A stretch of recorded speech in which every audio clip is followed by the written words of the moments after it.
Je crois que savoir parler efficacement, ça devrait être d'utilité publique. C'est vrai que grâce à ça, en fait, on peut se faire entendre dans plein de domaines différents, comme la sphère familiale, dans le couple, dans les démarches de la vie courante, dans son travail, dans ses discours politiques. Alors bonjour, je me présente. Je m'appelle Magali Barclay et je suis de la société Chrysalide CFC, pour conseil, formation, communication. Ce que je fais, c'est que j'aide les structures à booster leur évolution au travers de 3 choses. Tout d'abord du conseil en stratégie de communication, des formations dans ce domaine-là et aussi le pilotage du plan d'action. Alors je vous souhaite la bienvenue dans le podcast Parler et être écouté. Je suis ravie d'animer ce podcast. Je voudrais faire avec vous un voyage hebdomadaire pendant lequel on recevra des spécialistes du domaine. Nous échangerons aussi sur des sujets pour éveiller les consciences, notamment sur le lien entre une prise de parole efficace et le développement personnel. Alors vous êtes prêts ? On y va, on y va, on y va ? Je vous emmène avec moi ? Allez, c'est parti ! Bonjour et bienvenue à tous sur le podcast Parler et être écouté. Aujourd'hui, j'ai l'immense plaisir d'accueillir un monsieur qui s'appelle Vincent Delourmel. Alors, c'est pas très commun, il est mnémoniste. Donc, j'essaie de prendre mon temps pour bien le dire. Je le redis, mnémoniste. Voilà. Alors, qu'est-ce qu'un mnémoniste ? C'est un expert des stratégies de mémorisation. Et quand j'ai connu Vincent, j'ai trouvé ça super intéressant de l'interviewer pour ce podcast parce qu'on a parlé de beaucoup de sujets jusqu'à présent, mais pas de la mémoire. Et la mémoire, c'est aussi quelque chose d'important pour la prise de parole en public. Donc, Vincent a débuté comme prestidigitateur illusionniste. Il s'est très, très vite intéressé à la mémoire. Il propose des spectacles sur ce domaine-là. Il intervient dans les entreprises. Et il a écrit, dans les années 2000, si ça vous intéresse, un livre qui s'appelle « Les 10 secrets de votre mémoire ». Est-ce que déjà, pour commencer, tu peux nous parler un petit peu de ton actualité ? Bonjour Magali. Oui, bien sûr. Moi, je suis donc un conférencier sur l'art de la mémoire. Et écoute, j'interviens un peu partout, même dans le monde, parce que moi, j'interviens partout aussi hors frontières, sur cette thématique-là, notamment pour les dirigeants et les managers, et plutôt dans le thème de l'efficacité de la mémoire au quotidien. Et on s'interroge justement sur l'usage de la mémoire aujourd'hui, en 2022, à quoi ça peut servir et comment est-ce qu'on peut l'implémenter au sein et de l'entreprise et pour soi en tant que dirigeant. Donc ça, c'est une partie de mon activité. Et à côté de ça, moi, j'anime toute une communauté autour d'un projet qui s'appelle une encyclopédie dans la tête, où je propose à des gens d'entraîner leur mémoire par l'acquisition de connaissances de culture générale. Voilà, j'écris tout un D'accord. univers autour de ça. Voilà. Ok, une encyclopédie dans la tête, j'aime bien le titre. C'est assez, C'est assez des fiches parlant. voilà, des fiches de culture générale que j'ai créées pour entraîner sa mémoire un peu différemment de ce qu'on peut voir par ailleurs. Ok, bon, bah, très bien. Alors déjà pour commencer, tu sais, moi j'ai pas mal d'étudiants, de personnes que je forme, ou même au travers d'expériences autres. Par exemple, là, je monte une pièce de théâtre avec des personnes et la phrase revient souvent, mais moi, j'ai pas de mémoire. Franchement, j'ai pas de mémoire. Toi, j'imagine que tu dois être confronté à ça. Qu'est-ce que tu réponds à ces personnes-là? S'ils en sont persuadés, c'est qu'ils ont sûrement raison. Donc, la mémoire, c'est pas un muscle, c'est pas un organe, c'est pas quelque chose que je peux vous enlever comme ça. C'est d'abord une faculté qui dépend donc du cerveau. Donc, quelqu'un qui dirait j'ai pas de mémoire, ça voudrait dire juste que j'ai pas de cerveau, quoi. Donc, je pense pas que ce soit le cas. Ouais, vaut mieux. Maintenant, la mémoire, elle est quand même conditionnée aussi par cette perception qu'on en a. Donc, quelqu'un qui dit j'ai pas de mémoire, quelque part, il dit que j'ai jamais été bon ou que j'ai des difficultés à retenir, que ça rentre d'un côté, ça sort de l'autre, et que je peux rien y faire. C'est un peu ça, ce qui est évoqué. Oui, Donc, une des premières grandes clés par rapport à ça pour tes comédiens, déjà, c'est de les assurer que leur mémoire, elle est là. Par contre, sans doute, manque-t-il de stratégie. oui. Tout à fait. Donc, effectivement, ce serait cette partie-là. Alors, est-ce que tu ne penses pas non plus que certaines personnes ne savent pas apprendre? Moi, j'ai l'impression aussi qu'il y a peut-être de ça. Est-ce qu'on est tous égaux par rapport à la façon d'apprendre? Alors déjà, il faudrait distinguer la mémorisation de l'apprentissage, pour commencer. Ouais. Mais on va commencer voilà. En fait, apprendre, c'est utiliser sa mémoire, effectivement, pour intégrer et s'approprier de l'information et mettre cette information dans différents contextes. Alors, ce qui pose problème, c'est que nous, à l'école, on a été habitués souvent à bachoter Mm. parce que notre système scolaire fait que, effectivement, on apprenait la veille pour le lendemain, enfin, on mémorisait la veille pour le lendemain. Mémoriser, c'est plutôt retenir pour restituer à un instant précis, si tu veux.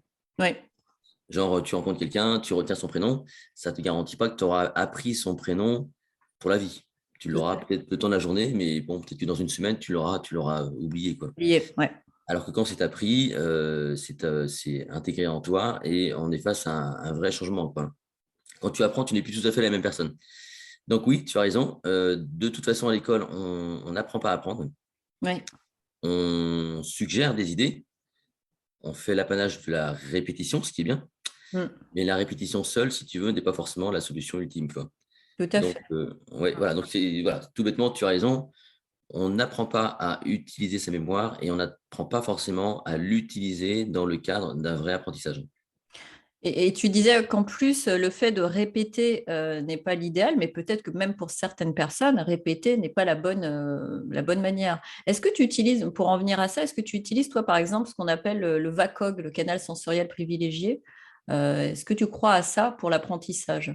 Alors, la répétition, elle est nécessaire. Si tu veux apprendre, il n'y a pas le choix. Par contre, si tu veux qu'un apprentissage se fait, il faut répéter la même information dans des contextes différents. Par exemple, Mm, là, on est sur le thème de la mémoire. mm, Quelqu'un qui voudrait approfondir, il faudrait peut-être qu'il revoie cette notion à travers la vidéo de quelqu'un d'autre que moi, puis peut-être à travers un bouquin de quelqu'un d'autre que moi et de la personne qui l'a vu en vidéo. mm, Et c'est là, si tu veux, qu'on serait face à un apprentissage, c'est qu'on va revoir et user de cette information dans un contexte différent.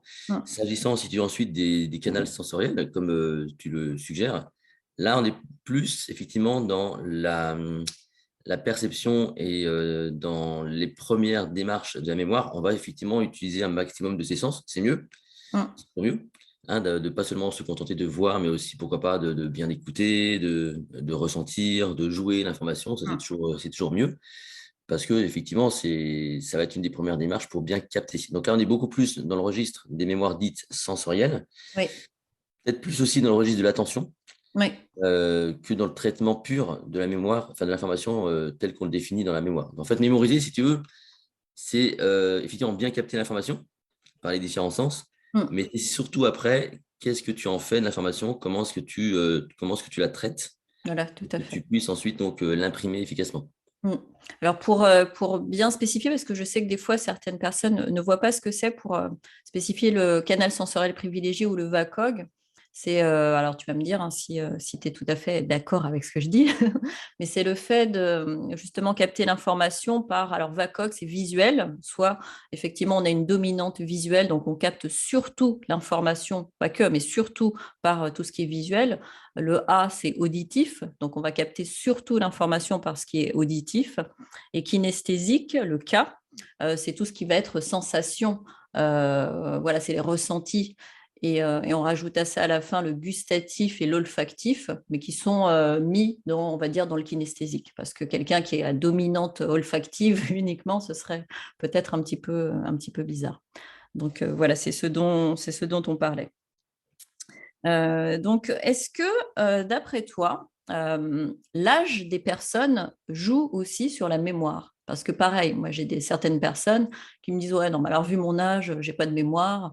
Mais des fois c'est même des très jeunes. J'ai des étudiants qui me disent ouais non, et moi j'ai pas de mémoire. Alors là tu te dis bon voilà. Est-ce qu'il y a on est toujours sur ce que tu disais au début sur la perception qu'on a de soi-même ou est-ce que c'est une réalité?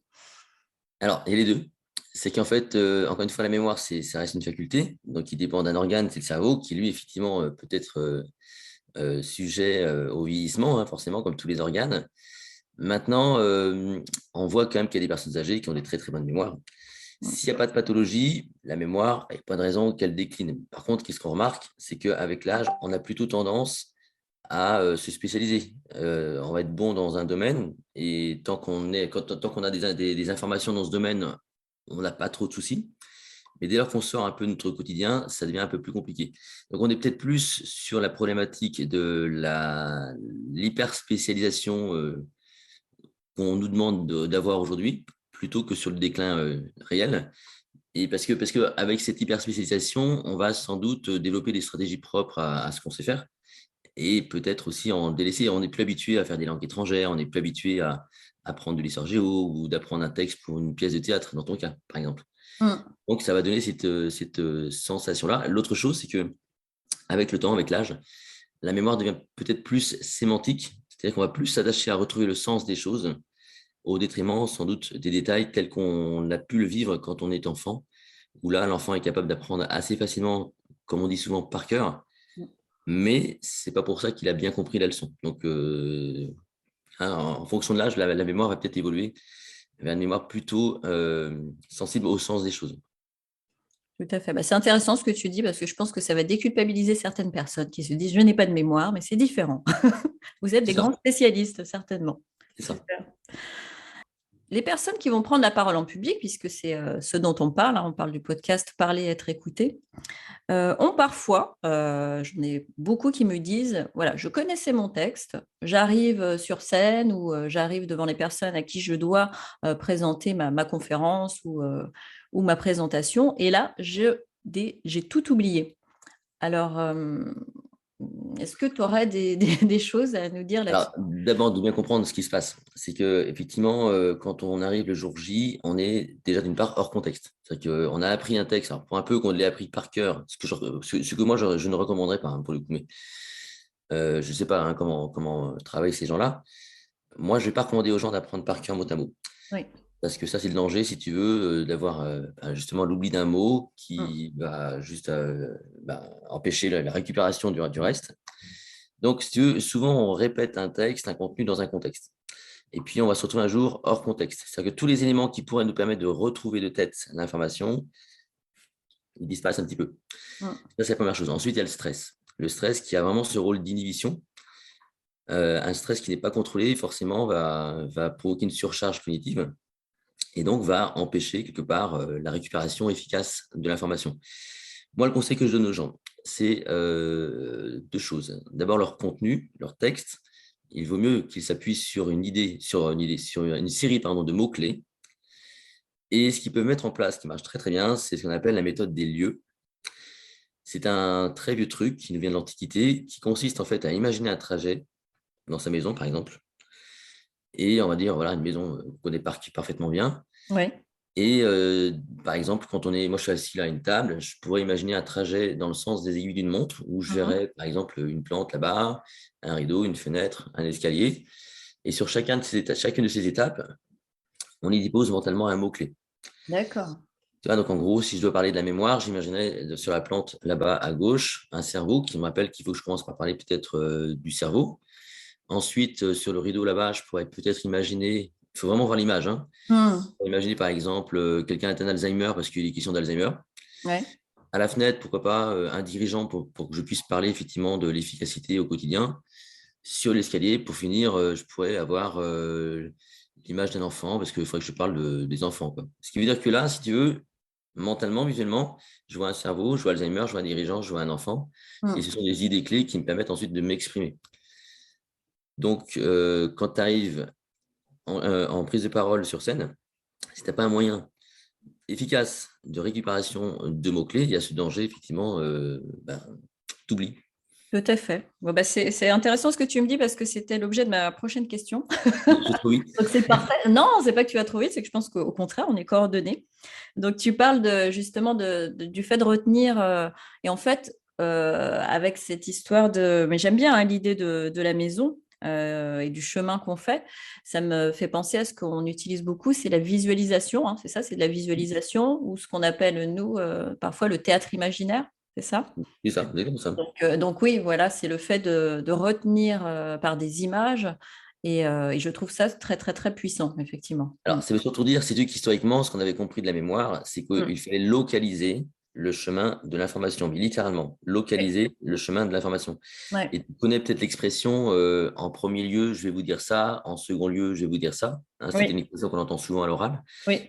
Ça vient donc de cette méthode des lieux qui consistait Mm. donc bien à localiser le chemin de l'information. Mm. Bah, super, ça c'est j'aime bien avec l'histoire de la maison, le chemin de la maison, et je pense que ça va donner vraiment des bonnes clés à nos auditeurs pour se dire, effectivement, quand je vais apprendre quelque chose, essayer de retenir, de le visualiser et de faire ce chemin, comme tu le dis, de passer par une étape, puis une autre, puis une autre, puis une autre. Et pour rajouter à ce que tu dis, est-ce qu'en faisant ce cheminement, est-ce que c'est intéressant de faire des liens entre les choses aussi, entre les différentes images ou, Tu peux faire les deux. Ouais. Moi, j'ai pas besoin, je prends plutôt mon trajet, si tu veux. Donc, effectivement, mentalement, j'ai ici ma plante, j'ai mon rideau, j'ai ma fenêtre et j'ai mon escalier, sur Mhm. lequel j'ai associé chacune des idées. Donc, ça peut se suffire, mais tu peux, pourquoi pas, renforcer en faisant en plus un lien entre les images. L'enjeu sera toujours le même. Ce sera, si tu veux, d'éviter ce qu'on appellerait la surcharge cognitive Oui. et de ne pas avoir l'impression d'avoir 15 mots dans la tête là, qui se bousculent, alors qu'en fait, il faudrait plutôt les retrouver un par un, Mm. de façon, on va dire, fiable. Mm.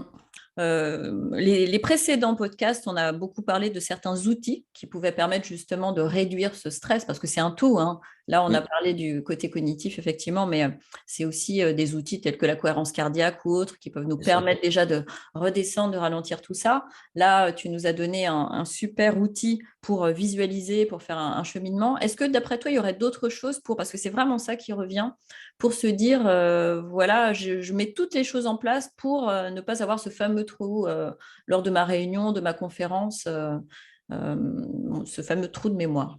Alors, il y a évidemment toute la préparation en lien avec la mémoire quand même. C'est-à-dire qu'effectivement, il faut avoir un minimum répété, mais si possible. Alors, moi, je vais vous donner moi, je viens de la scène, hein. J'ai d'abord une carrière d'artiste de scène. Donc, ce qu'il faut savoir faire aussi, c'est travailler sur les déplacements. C'est qu'on peut aussi associer des idées clés à certains déplacements et de toujours, toujours, toujours garder votre espace scénique. C'est-à-dire qu'en fait, si vous avez répété sur 2 mètres carrés, eh bien, vous devez arriver le jour J et reproduire cet espace scénique de 2 mètres carrés et pourquoi pas donc certains mouvements. Vous pouvez vous dire, tiens, au premier mot-clé, je vais faire un pas sur la gauche. Au deuxième mot-clé, je fais un pas vers l'avant et vous répétez comme ça votre discours de façon à ce que le jour J, vous soyez dans une situation la plus confortable possible. Parce que ça, c'est primordial.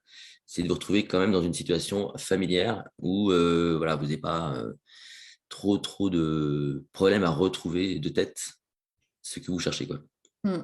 Ah bah écoute, merci beaucoup pour ces petites clés, ce sera vraiment très utile. Alors, pour parler de toi, de ton actualité, est-ce que toi, tu interviens en entreprise? Comment est-ce qu'on peut te trouver? Et qu'est-ce que tu peux proposer particulièrement sur ce sujet de la mémoire? Alors moi, j'interviens pour des réseaux de dirigeants principalement. Et après, D'accord. évidemment, par ces réseaux, j'interviens dans des entreprises. Donc, c'est vrai que je travaille plutôt dans un cadre privé, plutôt. Ça peut être sous forme de conférences, etc., d'ateliers. Après, on peut me trouver plutôt via ma page web, sur mon site web, les-secret.com, où là, effectivement, j'ai tout un programme qui s'appelle le MemoCamp, qui est un programme assez vaste D'accord. pour entraîner sa mémoire, l'optimiser, et qui a vocation à devenir un championnat. Enfin, il y a tout un univers autour de ça, en fait, hein. Donc, le mieux, si vous voulez en savoir plus, ouais, c'est d'aller effectivement soit sur ma page, soit sur les réseaux sociaux. Il y a des petites capsules d'ailleurs qui sortent tous les matins, pas tous les matins, mais toutes les semaines, sur LinkedIn notamment. Il y a une chaîne YouTube aussi qui est assez fournie. D'accord, ok. Bon, bah écoute, je vais mettre tous ces liens-là, du coup, en dessous du podcast. Donc, ton site internet, chaîne YouTube, LinkedIn, et comme ça, les personnes pourront te trouver Voilà. facilement. Bah écoute, Vincent, merci beaucoup. Avec Euh, plaisir, Amélie. ouais, c'est un sujet, je pense, qui va vraiment servir à nos auditeurs. Et puis, bah voilà, s'ils veulent en savoir plus, ils auront tout ce qu'il faut. Merci à toi pour ce moment, en tout cas. Avec plaisir, Magali. Bonne journée. Bye. Parler et être écouté, le podcast qui dévoile les clés d'une parole écoutée et pas qu'entendue.